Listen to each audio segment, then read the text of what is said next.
Assalamualaikum warahmatullahi wabarakatuh. Alhamdulillah. Wassalatu wassalamu ala rasulillah wa ala alihi wa ashabihi wa man wala amma ba'du. Hamba Allah di Kabupaten Kampar, Riau bertanya, saya seorang ASN, aturan pulang di pemerintah atau bupati pukul 14.30. Akan tapi tempat saya bekerja diberi dispensasi cepat pulang pukul 13.30. Dan ada beberapa petugas untuk piket sampai pukul 14.30.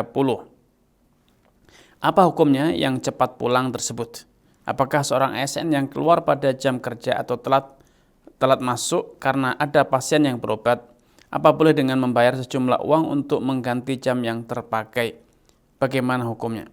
Baik, barakallahu fiik wa athabakumullah kepada hamba Allah di Kampar. Semoga Allah SWT menambahkan taufik kepada Anda, keluarga dan juga seluruh pemirsa dimanapun Anda berada.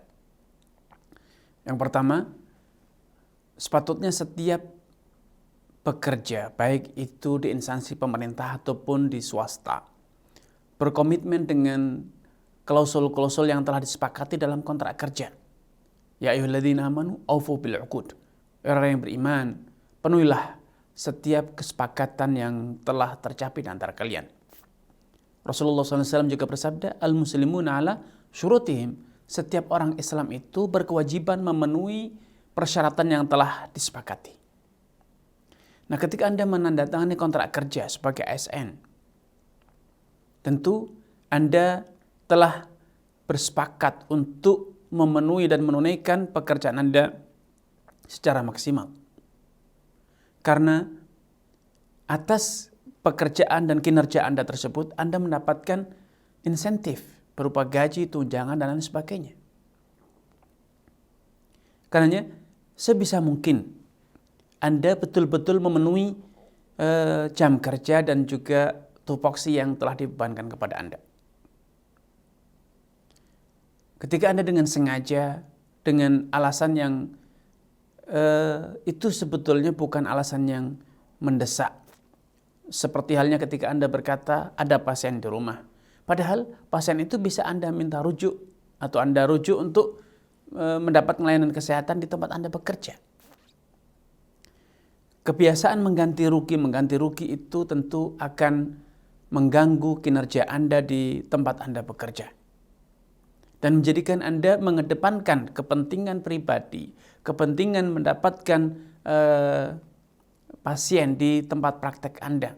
Sehingga pada kasus ini atau kondisi semacam ini terjadi conflict of interest. Perbedaan kepentingan antara Anda praktek untuk kepentingan Anda sendiri dengan praktek di tempat Anda bertugas. Seharusnya Anda mengedepankan praktek di tempat Anda bertugas. Karena menunaikan klausul-klausul kesepakatan kerja di tempat Anda bertugas itu adalah suatu kewajiban. Sedangkan Anda praktek sendiri di rumah itu adalah sesuatu yang mubah. Ketika bertentangan antara yang wajib dengan yang mubah, maka sudah barang tentu Anda harus mendahulukan yang wajib dibanding menjalankan yang mubah. Adapun bila kemudian di instansi Anda ada regulasi, ada aturan yang membenarkan sebagian karyawan pulang terlebih dahulu, maka ini perlu dicermati lebih lanjut. Apakah itu adalah bentuk kong kali kong, ya, permainan mata antara karyawan dengan pimpinan, karena masing-masing punya kepentingan untuk segera pulang. Ada yang pulang untuk segera bisa praktek, ada yang bisa segera pulang untuk bisa kumpul dengan anak istrinya dan lain sebagainya. Tentu ini suatu kebijakan yang melanggar, ya. Walaupun itu ditetapkan oleh pimpinan Anda, tetapi tidak sepatutnya pimpinan Anda melakukan itu. Dan Anda tahu bahwa adanya kebijakan tersebut tentu tidak dalam konteks menjadikan kinerja Anda di lembaga tersebut, di instansi tersebut lebih maksimal. Yang terjadi justru mengurangi kinerja Anda di instansi tempat Anda bekerja. Makanya sebisa mungkin walaupun ada keringanan, Anda tidak menggunakan tersebut. Karena tentu itu tidak semangat dengan tidak sejalan dengan kontrak kerja yang telah Anda tangani, dan itu bisa jadi adalah bentuk kejahatan kolektif, kolegial, di mana pimpinan Anda dengan semua tenaga medis misalnya berkong kali kong untuk tidak menunaikan kontrak kerja secara maksimal. Karenanya sekali lagi, tunaikan pekerjaan Anda dengan maksimal dan jangan ikuti kebijakan-kebijakan yang tidak sesuai, tidak sejalan dengan prinsip, konsep ataupun prinsip kaidah-kaidah dasar dalam menunaikan amanat. Karena seorang muslim itu punya komitmen yang melekat dengan dirinya, dan itu merupakan tuntutan iman. La imana liman la amanata lahu.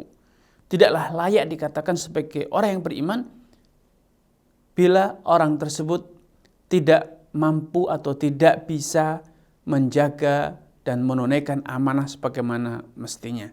Wallahu ta'ala a'lam.